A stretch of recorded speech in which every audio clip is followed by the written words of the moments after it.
सगळ्यांनाच वाटतं स्त्रीने रेल्वे चालवावी, विमान चालवावं, अगदी स्पेसवर सुद्धा जाऊन यावं. पण जाता जाता पोळी, भाजी, डाळ, भात करून, घरातील धुनी भांडी करून घर आवरून जावं.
हॅलो, नमस्कार. मी सुप्रिया आणखी एका नवीन ब्लॉगमध्ये आपलं मनापासून स्वागत करते. तुम्हाला आजचा दिवस सुखाचा, आनंदी आणि आरोग्यदायी जावो. तुम्ही जी काही स्वप्न पाहिली असतील ती सगळी स्वप्न तुमची पूर्ण होत. त्याचबरोबर शुभ सकाळ सर्वांना. सकाळची वेळ आहे आणि आज माझ्या दिवसाची सुरुवात ना पहाटे 5 वाजल्यापासूनच झालेली आहे. कुठेतरी जायचं असतं ना तर मग लवकर उठावंच लागतं बघा ताईंनो. आता कुठे जायचं आहे हे तुम्हाला तर थंबनेलवरून कळालंच असेल आणि ब्लॉगमध्ये पुढे मी सांगते. ब्लॉग कंटिन्यू करा. तर आजचा वार आहे गुरुवार आणि आत्ता सकाळची वेळ असावी बघा 6:30च्या आसपासचं हे टायमिंग असावं. माझी देवपूजा झालेली होती आणि बघा 6:45 वाजत आलेले आहे. तर मी ना डब्याला सुरुवात केलेली आहे. आज मुलांची शाळासुद्धा सकाळी 8 वाजता भरणार आहे. म्हणजे 7:45 वाजताच त्यांना घराच्या बाहेर पाठवायचे मला. म्हणजे ते शाळेतनं 15 मिनिटात पोहोचतात. तर कसं आहे वेळेवर नाही ना पोहोचलं की मग त्यांची जी डायरी आहे त्या डायरीवरनं रिमार्क दिला जातो. त्यामुळे ना वेळ ही कटाक्षानं पाळावी लागते यांच्या स्कूलमध्ये. तर म्हणजे आता 10 वाजता जर शाळा असेल ना तर 9:45 वाजताच मी मुलांना घराच्या बाहेर काढते आणि मग ती 10 वाजेपर्यंत शाळेत पोहोचतात. तर आज ना मी जास्त काही मसालेदार किंवा वाटणाची अशी भाजी नाही करणार आहे. कारण ज्या दिवशी कुठेतरी बाहेर जायचं असतं ना तर त्या दिवशी मी साधी सिंपल भाजी करते. आता आपण सगळ्या गृहिणी किंवा सगळ्या लेडीज ऑफिसमध्ये जाणाऱ्या ज्या डेली वर्क करत आहेत तर त्यांच्यासाठी का नाही अशीच सकाळी सकाळी बघा गडबड होत असणार आहे. कारण सगळं रुटीन, सगळं क्लिनिंग वगैरे करायचं, स्वयंपाक करायचं, सगळ्या गोष्टी करायच्या आणि मग घराबाहेर पडणं खरंच खूप अवघड आहे ह्या सगळ्या गोष्टी. आता मी तर एखाद्या दिवशीच करते पण ज्या ऑफिसमध्ये जाणाऱ्या लेडीज आहेत त्या तर दररोज अशीच त्यांची सकाळी सकाळी धावपळ होत असणार आहे. तर काय होतं ना इथं मी उपीट करणार होते नाश्त्याला पण देवांश उपीट खात नाही म्हणून मी त्याला मॅगी करणार आहे आणि आयुषला आणि तुमच्या दादांना आणि मला आजी बाबा यांना ना मी उपीट करणार आहे. तर त्या लेडीजला ना खरंच ज्या ऑफिस काम करतात, घर सांभाळतात, ह्या सगळ्या गोष्टी करतात ना त्या लेडीजला खरंच माझा मनापासून सल्यूट आहे. कारण ना खूप अवघड असतं काम करणं, घर सांभाळणं, मुलांना सांभाळणं, हे सगळ्या गोष्टी ना सगळं मॅनेज करणं खूप अवघड असतं बरं का. तर असो ताईंनो त्या विषयावर नाही बोलायचं आहे आपल्याला. तर आज ना तुम्हाला हे रुटीन सकाळ सकाळचं बघायचं म्हणजे बघायला माझं जे रुटीन आहे ते आवडतं म्हणूनच मी म्हटलं चला आज सकाळपासून व्हिडिओला सुरुवात करूया आणि सकाळपासूनचं रुटीन जे आहे ते तुमच्याबरोबर सुरुवात म्हणजे शेअर करूया. तर आंघोळ वगैरे माझी झाली होती आणि ना हल्ली बघा केसांवर भरपूर म्हणजे नाही का केस आमचे गळत आहेत म्हणून कमेंट पण मला आली होती की ताई तुम्ही काय वापरता किंवा काय करताय ना नक्की सांगा. तर मी जो हेअर पॅक वापरते ना तो मी तुमच्याबरोबर एखाद्या व्लॉगमध्ये नक्कीच शेअर करेन आणि तेल काय करणार आहे, कुठलं वापरणार आहे हे सुद्धा मी तुमच्याबरोबर नक्कीच शेअर करेन. पण आत्ताच्या व्लॉगमध्ये ना मी फक्त सध्या रुटीनच तुमच्याबरोबर शेअर करते. तर बघा आत्ता ना देवांश उठून आला होता आणि त्याला जर मी घेतलं नसतं ना तर मग त्याचा मूड ऑफ झाला असता. आणि सकाळी सकाळी मुलांचा मूड ऑफ होणं ना मला नाही आवडत. मग मी त्यांना लाडाने घेते, बोलते, गप्पा मारते त्यांच्याबरोबर आणि मग ते थोड्या वेळाने निघून जातात. असो तर आता इकडे बघा रवा भाजून घेतलेला आहे आणि आजचा व्हिडिओचं जे शूटिंग जे आहे ते मी तुम्हाला अगदी पटपट झटपट दाखवलेलं आहे. म्हणजे जरा फास्ट मोशनमध्ये केलेलं आहे. तर इकडे मी उपीटसुद्धा फोडणीला घातलं बघा. तेल घातलेलं आहे, त्यामध्ये आलं घातलं आधी, आलं नंतर मिरची आणि उपीटमध्ये ना एकदा तुम्ही आलं घालून बघा बारीक बारीक तुकडे करायचे आणि आलं तेलामध्ये घालायचं, त्यानंतर मिरची घालायची, कढीपत्ता घालायचा, त्यानंतर मोहरी थोडीशी घालायची, मग कांदा घालायचा आणि मग त्यानंतर कांदा भाजला ना की तेल थंड होतं थोडं, कारण तेल खूप तापलेलं असतं आणि अशामध्ये तुम्ही आधीच जर जिरं घातलं ना तर जिरं करपून जाईल. मग मी काय करते, थोडासा कांदा भाजत आला ना की कांदा बाजूला सरकवून थोडंसं जिरं घालते त्याच्यामध्ये, म्हणजे जिरं आहे ना जास्त करपत नाही आणि कडवट पण लागत नाही. तर असं आहे माझं, म्हणजे माझी पद्धत आहे ही, तुमच्याबरोबर मी शेअर केली. त्यानंतर कांदा भाजला की टोमॅटो घालायचं आणि नॉर्मली मी काही उपीटमध्ये हळद वगैरे घालत नाही. आणि बघा किती छान मऊ लुसलुसीत आणि एक हात वाफ काढली ना की छान उपीट हे जे आहे सुटसुटीत होणार आहे. तर 1 वाटी जर रवा असेल ना तर 3 वाटी तुम्ही त्याला पाणी घ्यायचं आहे, गरम पाणी. तर अशा पद्धतीने मी झटकीपट उपीटाची सुद्धा रेसिपी तुमच्याबरोबर शेअर केलेली आहे. आता या बाजूला ना, त्या बाजूला मी उपीट घातले, या बाजूला मी लगेचच मेथीची भाजी फोडणीला घातलेली आहे. मेथीची भाजी फोडणी घालण्यासाठी जास्त काहीच लागत नाही. कोणी कोणी यामध्ये कांदासुद्धा घालतो, पण आम्ही नाही कांदा घालत. तर आम्ही फक्त मिरची आणि लसूणच घालतो आणि मेथीच्या भाजीतलं लसूण आहे ना तळलेला खायला खूप छान लागतो. तर अशा पद्धतीनं साध्या पद्धतीनंच गावाकडं पालेभाज्या केल्या जातात. जास्त काही याच्यामध्ये वाटाणा बटाटासुद्धा घातला जातो, कांदासुद्धा घातला जातो. भरपूर मेथीच्या भाजीत म्हणजे भरपूर प्रकार आहेत, भरपूर पद्धतीनं ही मेथीची भाजी केली जाते, पण आमच्याकडं तर अशीच साध्या पद्धतीनं करतात आणि पोटभर खातात. तर मीठ थोडंसं मी घातलेलं आहे. भाजी छान परतून थोडीशी कमी झाली ना की यामध्ये मीठ घालायचं आणि छान परतायची, झाकण ठेवून द्यायचं. लगेच मेथीची भाजी शिजते. थोडंसं मीठ कमी पडलं असेल असं वाटलं मला, म्हणून मी वरून थोडंसं मीठ झाडलेलं आहे त्याच्यावर आणि आता झाकण ठेवून देते. आणि मग त्यानंतर बघा भाजी किती छान शिजून सुटसुटीत झालेली आहे. थोडंसं ना शिजत आली की शेंगदाण्याचा कूट लावलेला होता त्याला आणि थोडीशी भाजी खाली करपली होती, पण छान खरपूस लागत होती. आता त्यानंतर उपीट तुम्ही पहा किती छान सुटसुटीत झालेलं आहे. तर अशा पद्धतीनं मी उपीट करते. उपीटमध्ये ना तळलेले काजू घालते शेंगदाण्याच्या ऐवजी, खूप छान लागतं उपीट. तर अशा पद्धतीने कधीतरी तुम्ही उपीट करून बघा. आता त्यानंतर ना माझं तर इथे सकाळपासूनच सगळं आवरलं होतं, क्लिनिंग वगैरे झालं होतं, टॉयलेट बाथरूम क्लीन केलेले होते आणि त्यानंतर लादी पण पुसून घेतलेली होती, लोटून झाडून बाहेरचं अंगणातलं हे सगळं सकाळी झालं होतं.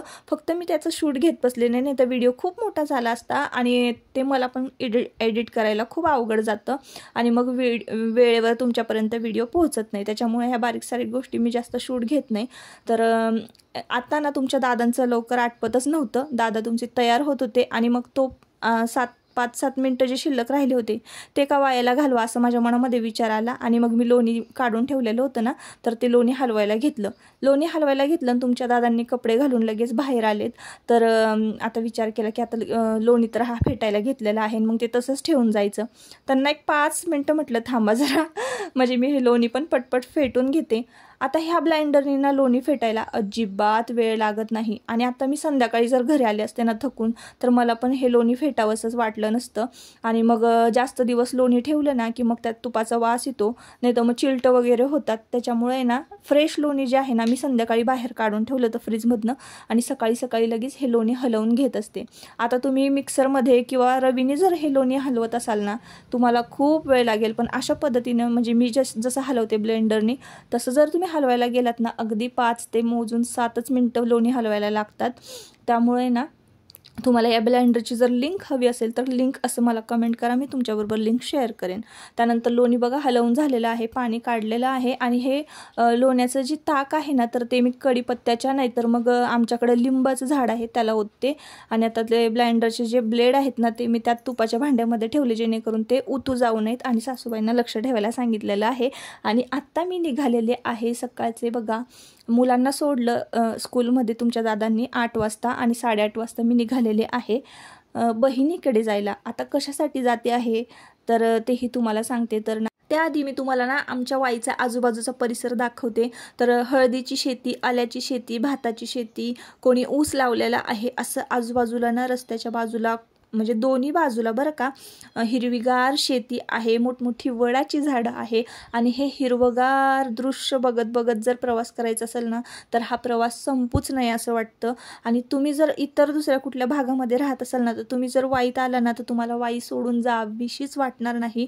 वाई म्हणजे वाईकरांसाठी की नाही एक स्वर्गच आहे बघा, दुसरा स्वर्ग म्हणालात ना तरीही चालेल. तर आता बघा आम्ही थोड्याच वेळात पोहोचणार आहोत घरी, बहिणीच्या घरी. म्हणजे आता आज पोहोचलोच आहोत, चांदोडीमध्ये लगेच पोहोचणार आहोत. काय पिणार आहे हो तुम्ही? मग काय करू तुम्हाला? नाही काय गडबड, तुम्ही सांगा काय करू. हे स्थिर तरी आहे का ग लाईटी? कसं देव नाही करते की. आत्ता आम्ही पोहोचलो चांदवडीमध्ये आणि तिचं काहीतरी काम चालू होतं. त्यानंतर तुमच्या दादांचं ना डाएट चालू आहे. 2-3 दिवसापासून त्यांनी डाएट चालू केलेलं आहे आणि 2-3 दिवस ना काहीच खाल्लं नाही. तर त्याच्यामुळे ना थोडीशी अंडी उकडायला सांगितली होती आणि तीच खायची होती. आणि मी ना तिथं जेवणार होते मामाच्या घरी. तर असू द्या, आता मी तुमच्याबरोबर ना इथून बघा हे जे आहे ना सुरुवात आहे तिच्या घराची. तर थोडक्यात तिची होम टूर देते. तर इकडे बघा तिचे कपडे वगैरे वाळत घातलेले आहे. म्हणजे बघा किती लवकर झालेलं आहे तिचे कपडे वगैरे धुवून. घरामध्ये आंघोळा वगैरे सगळ्यांच्या इथं बंब तुम्हाला दारामध्ये दिसत असेल. अलीकडे पण टॉयलेट बाथरूम आहे, पलीकडे एक टॉयलेट आहे. इकडं इथं म्हशी बांधतात बघा, कोपऱ्यावर तुम्हाला टॉयलेट दिसत असेल. आणि इकडे सुद्धा टॉयलेट बाथरूम आहे. दारामध्ये बंब आहे. आणि इकडे बघा या बाजूला आहे ना असं बघा मी तुम्हाला दाखवते. फ्रंट आहे, हे पत्रा घातलेला आहे शेड, जेणेकरून पाऊस वगैरे लागू नये. आणि इकडं मशीनचा गोटा आहे. हे वैरण कट करायचं आहे बघा. आणि त्यानंतर इकडं गोटा आहे बघा. तिची ही म्हस कशी बघते, तर डेंजरस जरा वाटत होती. ही मारकी असं वाटत होतं मला.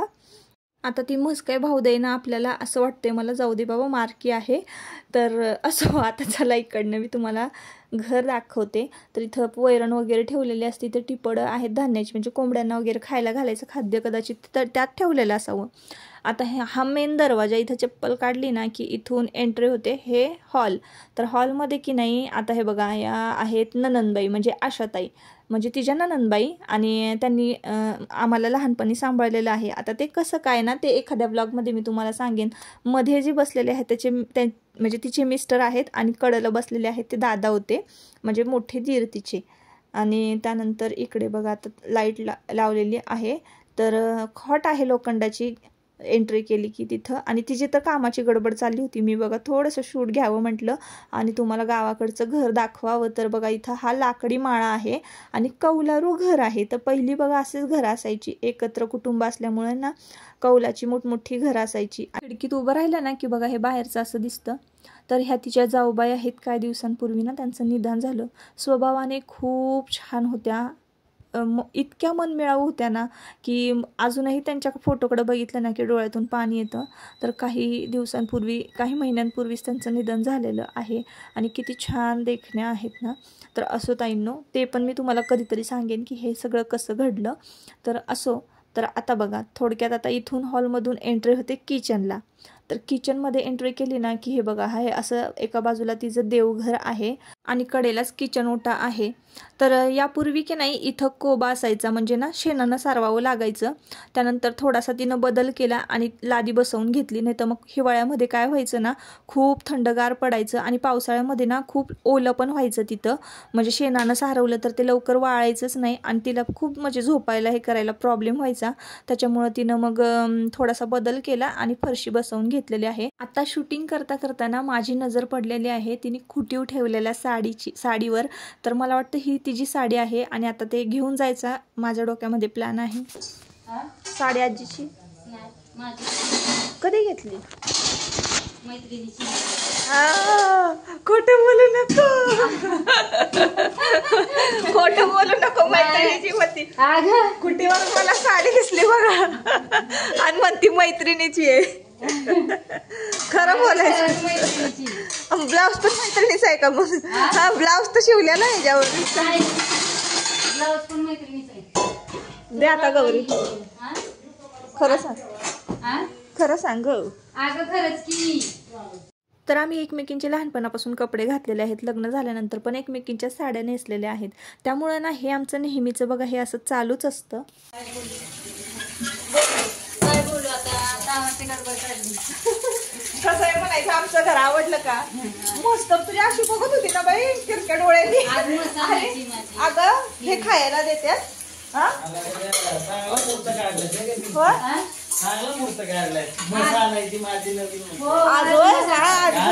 पण किती 9, 9:30 वाजेपर्यंत सगळी कामं आवरून झाली तुझी. पहिले सुरुवातीपासून दाखवायला पाहिजे होतं. तर ही माझी बारकी बहीण. सगळे म्हणता ना की तुमची बहीण येत नाही किंवा तुम्ही तिकडे जात नाही तर आज ना माझ्या पणजीचं भाऊ आहे तर त्या निमित्तानं येणं झालं ना इकडं. पणजी म्हणजे माझ्या आजीची आई.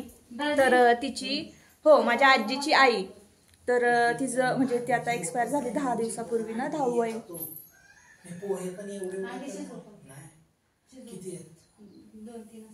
मग तेच खा ना.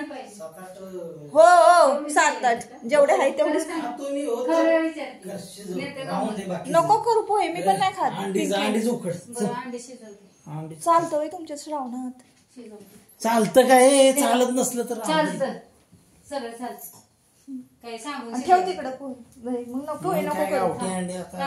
डाएट साठी तिचं बघा ना धुणं बिणं झालंय. बाथरूम बिथरूम टॉयलेट बिलेट धुवून सगळं आतापर्यंत. आत्ता 9:30 आहे का नाही 9:30 9:15 झालेत तर सगळं झालंय. आता इथून पुढे तिला ना रानात जायचंय तिची म्हणून गडबड चालली. आणि कसं असतं भाऊबंदकी असली ना की स्वयंपाकाला पण म्हणजे समजा असं काही जर झालं कुणाचं निधन झालं तर 10 दिवस तिथं स्वयंपाकाला जावं लागतं आणि भावकीमध्ये सगळं करावं लागतं. तर असं असतं गावाकडचं. शहराकडचं एवढं काय नसतं. आलं गेलं नाही काय केलं तरी चालतं.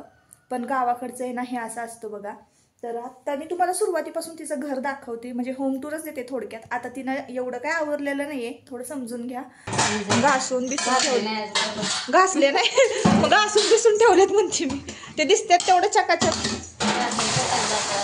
कशाने राखणीच घासते पितांबरी. तर गावाकडं ना अशी तांब्या पितळाचे हांडे असतात पाणी पिण्यासाठी. आणि बघा ना कितीही काम असू द्या शेतातलं काम असू द्या. आता तिच्या पाठीमागे बघा गुरांच्या धारा शेण काढणं. शेतात पण ऊस लावायला तिला जायचं होतं. आणि घरातली पण इतर सगळी कामं होती. मुलं तर स्कूलमध्ये गेली होती. बंबावर पाणी तापवायचं सगळ्यांच्या आंघोळ्या हाताने धुणं धुवायचं. ह्या सगळ्या गोष्टी जरी असल्या ना तरी सुद्धा गावाकडची माणसं बघा अशी छान चकाचक भांडे ठेवतात. आणि म्हणजे त्यांचं रुटीनच ते असतं. दिवस उगवला कधी मावळा कधी कळतच नाही. आणि तिचा माझा स्वभाव आहे ना जरा थोडाफार सेमच आहे. कारण मला पण कसं घर सगळं टापटीप आणि भांडे वगैरे चकाचक असतील ना तर खूप भारी वाटतं ना. तसंच माझ्यासारखा तिचा पण स्वभाव आहे. काम कितीही असलं ना तरी आपले घरातली भांडे हंडे घर सगळं मस्तपैकी छान चकाचक असायला हवं. आणि गावाकडं ना अशी हंडी मांडून ठेवतात पाणी प्यायला. आणि त्यावर भाकरीचं टोपलं असतं ठेवलेलं म्हणजे मुंग्या वगैरे होत नाहीत. असं त्यामागचं कारण तर तिनं पण बघा हंड्यावर टोपलं ठेवलेलं आहे. तुम्हाला दिसत असेल वर तुम्हाला मी दाखवते. तर सगळे कौलं आहेत आणि मध्ये मध्ये ना थोडंसं काच लावलेली आहे कौलांना घरामध्ये नॅचरली प्रकाश येण्यासाठी. आणि कौलाचंच आहे हे घर. आणि फॅन लावलेला होता तुम्हाला मी दाखवलं. सगळं आजूबाजूने किचन तिचं कसं आहे काय आहे. तर थोडक्यात आता होम टूर झालेली आहे. आता ही शेवटची खोली आहे. तर 3 खोल्यांचं हे घर आहे गावाकडचं. आणि हे कपाट जे आहे ना ते पुढच्या रूममध्ये होतं म्हणजे हॉलमध्ये होतं. तर ते इकडं मागच्या रूममध्ये लावलेलं आहे. म्हणजे कदाचित तिथं जास्त हे होत असेल गर्दी होत असेल त्यामुळे. तर मागच्या रूममध्ये लावलेलं आहे. आणि इथंच मग तिचं घर ते संपतं. तो मागचा दरवाजा होता मी जो दाखवला होता तुम्हाला तो. तर असं तिचं घर आहे. किचनच फक्त खूप मोठं आहे. हॉल आणि मग मागची रूम आणि पुढे अंगण आहे. तर अंगण कधीही घरायला छान मोकळं चोकळं असावं. 4 माणसं यावी जावीत उठावीत बसावीत एवढी तरी जागा असावी. तर अशी असतात बघा गावाकडची घरं अगदी साध्या पद्धतीनं बांधलेली. कसं चाललंय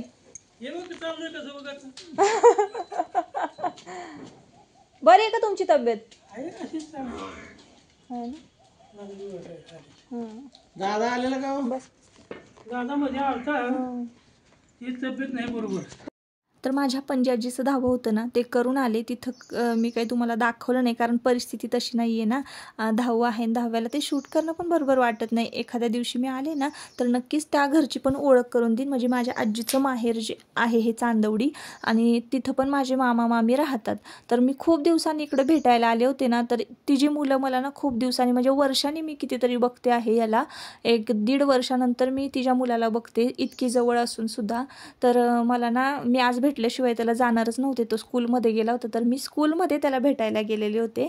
आणि ही त्यांची स्कूल आहे. ही शाळा बघितल्यानंतर ना माझ्या मनामध्ये 1 मिनिटासाठी विचार आलेला आहे की पूर्वी आपण ह्या शाळेमध्ये शिकलेलो आहेत आणि ह्या शाळेने कितीतरी जणांचं भवितव्य घडवलेलं आहे. आता जी लोक उच्च पदावर आहेत ना तर ती सुद्धा मराठी मीडियममधूनच शिकलेली आहेत.